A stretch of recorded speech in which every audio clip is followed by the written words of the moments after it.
और राहु को शांत करने के लिए और केतु को, तो राहु के लिए चंदन का पौधा और केतु के लिए अश्वगंध का पौधा। इनको पौधों को लगा के उनकी पूजा अर्चना करके संबंधित ग्रह को शांत कर सकते हैं। तो अब जैसे उत्तर दिशा है, अब उत्तर दिशा के अंदर हमें हरे रंग को नहीं लगाना है, क्योंकि इसके अंदर हमें पानी भी ज़्यादा देने की आवश्यकता नहीं पड़ती। बहुत कम पानी में ये अपने आप ही ग्रो करता है। जी। तो फ्रेंड, जैसे कि आप जानते हैं कि भारत के अंदर अलग अलग मान्यताएं हैं, हर चीज़ के लिए अलग मान्यताएं हैं। तो पौधों के लिए भी कई लोगों की अपनी अपनी मान्यताएं हैं। कई सारे लोग हैं जो घर में हर तरह के पौधे लगाना पसंद करते हैं, वहीं पर ही कई सारे लोग ऐसे भी हैं जो कि वास्तु के हिसाब से पौधे लगाते हैं। कई सारे लोग ऐसे भी हैं जो कि देखते हैं दिशा, किस दिशा में कौन से पौधे लगाने। तो जैसे ही आज के गार्डन में मैं एंटर करने, इस घर में मैंने एंटर किया, सबसे पहले तो मेरी मुलाकात हुई पंडित आदर्श वशिष्ठ शर्मा जी से, जो कि एक ज्योतिषी भी हैं। और जैसे ही मैंने एंटर किया, मैंने देखे नीचे कुछ पौधे रखे हुए थे, जिनमें बीच में एक जगह मैंने खाली देखी। तो जब मैंने उनसे पूछा, सर ये जगह खाली क्यों है, तो उन्होंने मुझे बताया कि संदीप जी, कुछ समय पहले ही मैंने यहाँ पे पौधे रखे थे, लेकिन जैसे ही मुझे याद आया कि इस दिशा में इन पौधों को नहीं रखना चाहिए, तो फिर मैंने इन्हें यहाँ से हटा दिया।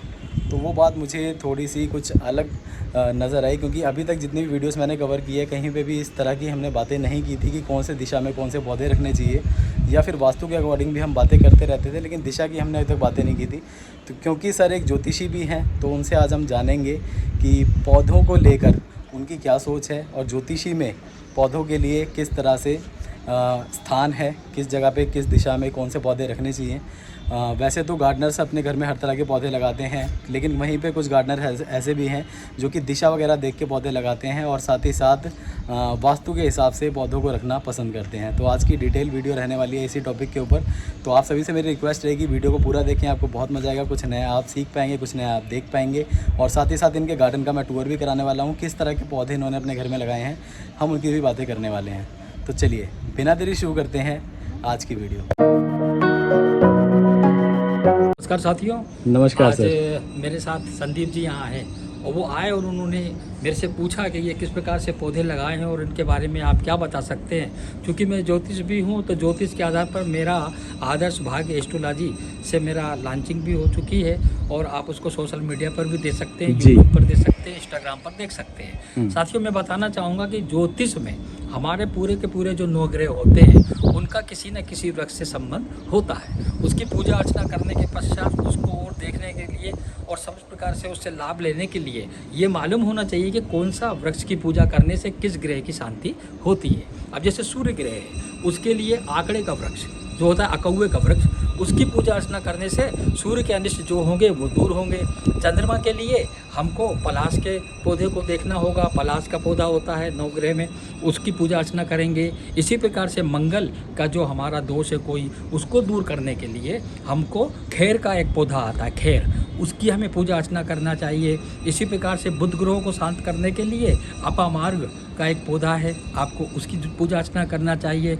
गुरु के लिए तो साक्षात पीपल देव हैं ही, और शुक्र ग्रह के लिए आपको कूलर वृक्ष देव की पूजा अर्चना करना चाहिए। उससे सुख शांति भी प्राप्त होती है, और कई पूर्व के जन्म के दोष भी मिटते हैं। इसी प्रकार से आप देखेंगे तो शनि के लिए शमी का पौधा आप सब जानते हैं, उसकी पूजा अर्चना करना है।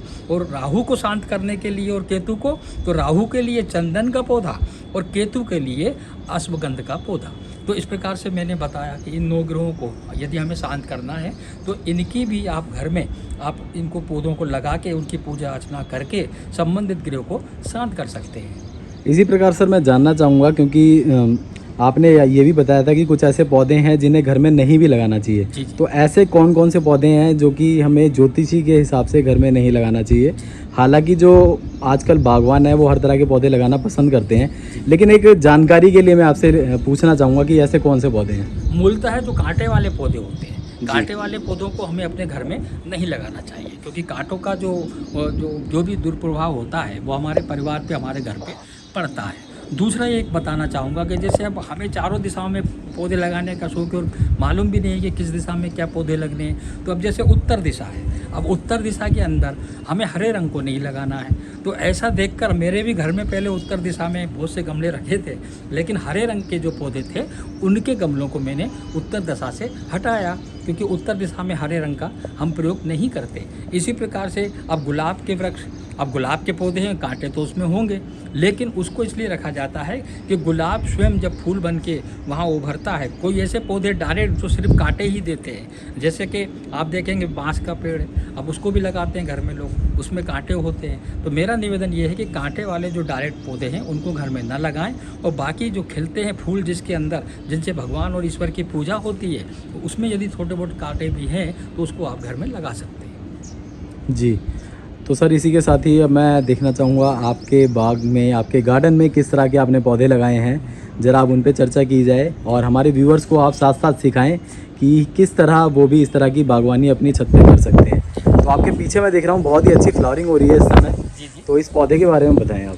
देखिए, ये जो नीचे आप देख रहे हैं जिसके अंदर बहुत से वो फूल खिल रहे हैं, ये सीजनल हमारे वृक्ष है, और इसको हम शोभा के लिए और ख़ासतौर से ये भगवान की पूजा में भी ये काम आता है। तो ऐसे वृक्ष जो होते हैं इनको ये सीजनल के रूप में ये मार्च से हमको ये अपना फूल देना प्रारंभ करते हैं। और ज़्यादातर मैं देखता हूँ कि आजकल तो गर्मी का मौसम है और गर्मी ज़्यादा ही रहती है भारत में, तो ये हमें सितंबर अक्टूबर तक अच्छे प्रकार से आपको शोभा देंगे और घर में बहुत सुंदर देंगे। इसका मतलब है कि फ्रेंड्स, अगर आप जैसे कि जानते हैं भारत में अब 8 से 9 महीने तो गर्मी रहती ही रहती है, तो इस तरह के अगर आप फ्लावरिंग प्लांट को लगाएंगे, ना केवल आपको फूलों की बगिया बनाने में आसानी होगी, साथ ही साथ लंबे समय तक ये पौधे आपके साथ बने रहते हैं। इसी के साथ ही ऊपर मैं देख रहा हूँ सर कांटे वाले कुछ पौधे भी आ चुके हैं, जिसमें शायद ये गुलाब है। गुलाब के मैं तो पहले बता चुका हूँ कि गुलाब को तो माँ देवी के लिए चरणों में हम भेंट करते हैं, तो ऐसा वो पौधा जरूरी है, उसको रखते भी और इसकी कटिंग होती रहती है। जी, मतलब हम गुलाब का पौधा घर में रख सकते हैं? बिल्कुल रख सकते हैं जी, इसके लिए कोई दिक्कत नहीं। तो इसकी कटिंग भी होती है, मतलब कटिंग प्रूनिंग करते रहते हैं? हाँ, इसकी कटिंग में आदमी आते हैं वो इसकी कटिंग भी बराबर करते हैं 15 दिन में, 20 दिन में एक बार। अच्छा। और उसके बाद खाद वगैरह का प्रयोग तो किया ही जाता है जी। वो माली रखे हुए हैं, वो आते हैं, वो अपने हिसाब से उसको करते हैं। जी, तो यहाँ पे फ्रेंड गुलाब के पौधे आ चुके हैं। आप थोड़ा सा और आगे चलेंगे सर और देखते हैं यहाँ पर क्या है। गेंदे का वृक्ष है, सदाबहार है, इसका भी सीजन होता है और इसमें बहुत अच्छे फूल आते हैं, पीले फूल भी आते हैं। पीले फूल माँ सरस्वती को भी हम चढ़ा सकते हैं और अन्य हमारे जो देवी देवता हैं उनको भी हम चढ़ा सकते हैं जी। इसी प्रकार के मैंने ये अनार का पौधा यहाँ लगाया है। इसमें आप देख रहे होंगे ये छोटे छोटे अनार भी आपको दिख रहे हैं, और इतने ही बड़ा वृक्ष हो ऐसा नहीं है, अगर उसकी देखभाल अच्छी तरीके से की जाए तो ये 2 फल भी दिख रहे हैं आपको अनार। और हम 2-4 तो उपयोग कर चुके हैं। बहुत अच्छे मीठे फल आ रहे हैं इसके और ये बहुत अच्छे तरीके से ये काम कर रहा है। इसी प्रकार से ये अमरूद का पौधा, ये भी आप देखें इसमें अभी चले गए हैं, लेकिन इसमें भी आए थे। अमरूदों का सेवन हमने इसका किया है और अमरूद भी इसमें लग रहे हैं। साथ में ये तो एक शो का है और इसको हम करते हैं। ये जो है वो जो आप नीचे जो होती है ज़मीन के अंदर शकरकंद जी, ये उसका पौधा है। आप इसको जब उखाड़ेंगे तो शकरकंद इसमें निकलेगी।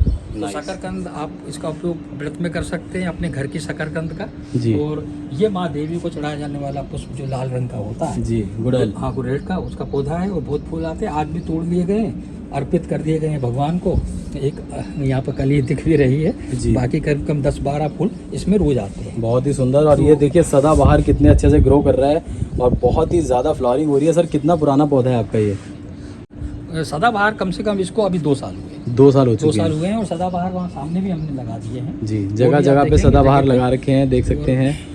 बहुत ही सुंदर लग रहा है। सर आपके पीछे अंगूर है? हाँ, अंगूर। अच्छा, अंगूर के लिए सर कभी किसी से मैंने सुना है कि अंगूर को नहीं लगाना चाहिए, तो उसके बारे में आप क्या कहेंगे? नहीं, देखिए अंगूर के लिए मना किया जाता है कि अंगूर के फल को हमें घर में नहीं लगाना चाहिए, लेकिन उसका कारण है कि इसको हमने इसलिए लगाया है यहाँ पर कि अंगूर अपने घर के हमें प्राप्त हों। साथ ही इसको हमने एक कार्नर पे रखा, बिल्कुल आपने देखा होगा कि पूरी छत को छोड़ के पीछे की तरफ दक्षिण दिशा में जी इसको हमने उगाया है, ताकि कि ये अपना प्रभाव यहाँ दक्षिण दिशा तक सीमित करे। तो अंगूर को दक्षिण दिशा में लगाने से कोई हानि नहीं होती। तो वैसे क्या प्रभाव रहता है सर इसका? क्योंकि अंगूर को अगर लगाते हैं तो इसका जो स्वभाव है खट्टा और मीठा, अच्छा। तो उस प्रकार से वो अपने जीवन के अंदर खट्टापन ज़्यादा प्रदान कर देता है, जिससे घर में रिश्ते बिगड़ने लगते हैं। तो इसलिए दक्षिण दिशा में लगाना चाहिए। दक्षिण दिशा में वहाँ उसका नाश हो जाता है खटास का पूरा। अच्छा, तो दक्षिण दिशा में इस पौधे को सर ने लगाया हुआ है फ्रेंड्स। अगेन नीचे वही प्लांट आ चुका है शकरकंद वाला है और यहाँ तो सर बहुत अच्छी ग्रोथ हो रही है। निकाल भी चुके हैं बहुत से और अच्छा निकाल भी चुके हैं, खा चुके हैं बिल्कुल व्रत में। बहुत बढ़िया।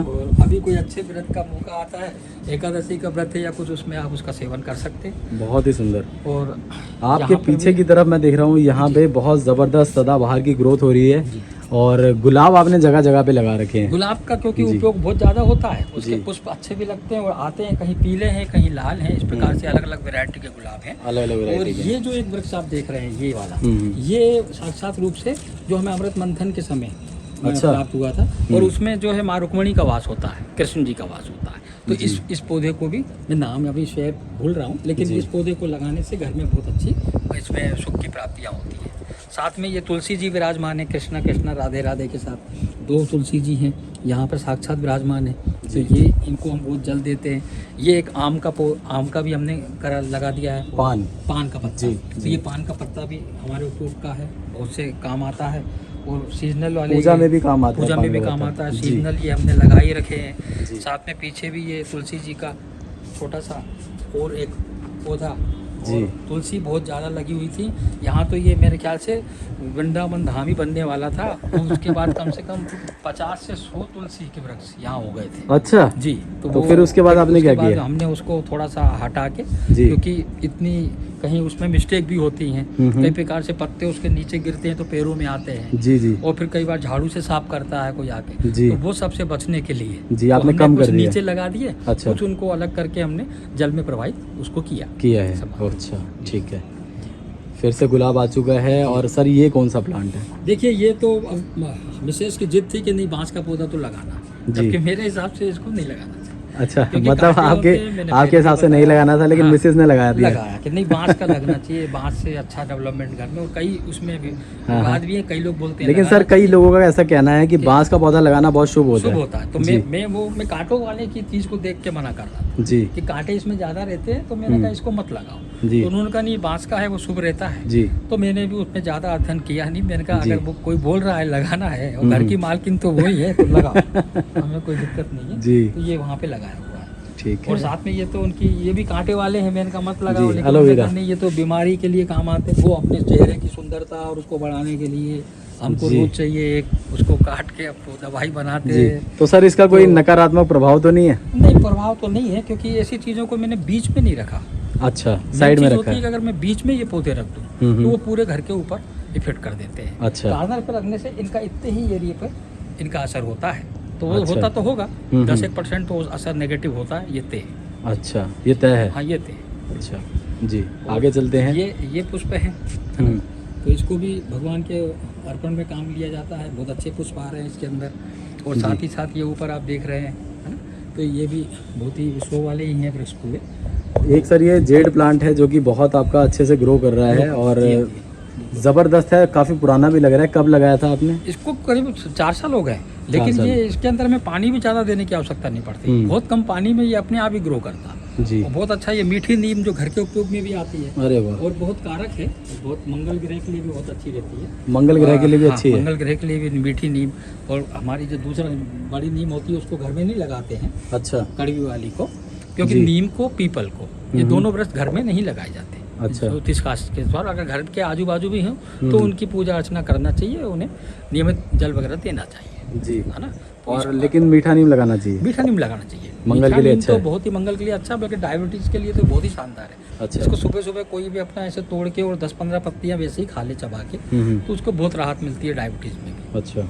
और बाकी ये वृक्ष वही है। और ये ईशान कोण पड़ता है इस घर का। तो अच्छा। ईशान कोण पे हमने यहाँ पे इसको खाली एरिया करके यहाँ पे भगवान विष्णु को स्थापित किया। केले का वृक्ष यहाँ लगाया हुआ। केले। तो लक्ष्मी जी और विष्णु जी का वास हो, ये मान्यता के अनुसार ईशान कोण में हमने भगवान को स्वयं पौधे के रूप में यहाँ जी, स्थापित तो यहाँ पे कर दिया है। केली लगाई हुई है आपने। केली लगाई हुई है। और ये इसके साथ ही ये आंवला भी लगाया है। अच्छा ये आंवले का है, ये आप देखेंगे, है ना। जी तो ये आंवला है और केली भी है। जी। तो ये दोनों हैं। और ऊपर शो के पौधे लगाए हैं। ईशान कोण को ज़्यादा हमने नहीं भरा, जी। क्योंकि उसको हल्का रखना चाहिए जी। ईशान कोण को। उत्तर दिशा में बहुत से पौधे थे हरे रंग के, ये नीचे आप देख रहे हैं खाली पट्टी, तो अच्छा। इसको पूरे हटा लिए गए। तो यहाँ से हटा के आपने ये शिफ्ट हटा कर के दिया। हमने दूसरी जगह शिफ्ट कर दिए। ये वाला और प्लास्टर ऑफ पेरिस ये- ये भी उस पे कलर किया है। ये बनाया हुआ है? जी हाँ। अरे वाह। ये ऊपर नीचे दोनों दही के डब्बे हैं। मैंने ये वॉल पुट्टी से उनकी आंखें, नोज और ये सब बनाया है। वाह। और ये जो पॉट हैं ये आपने बाई किए हैं? जी नहीं, ये मैंने बनाए हैं खुद से। ये बनाए हुए हैं? हाँ, अरे ये वाह। व्हाइट सीमेंट से बनाए हैं। आपने बनाया हुआ है? जी हाँ, अरे वाह। ये वॉल पुट्टी से बनाया है।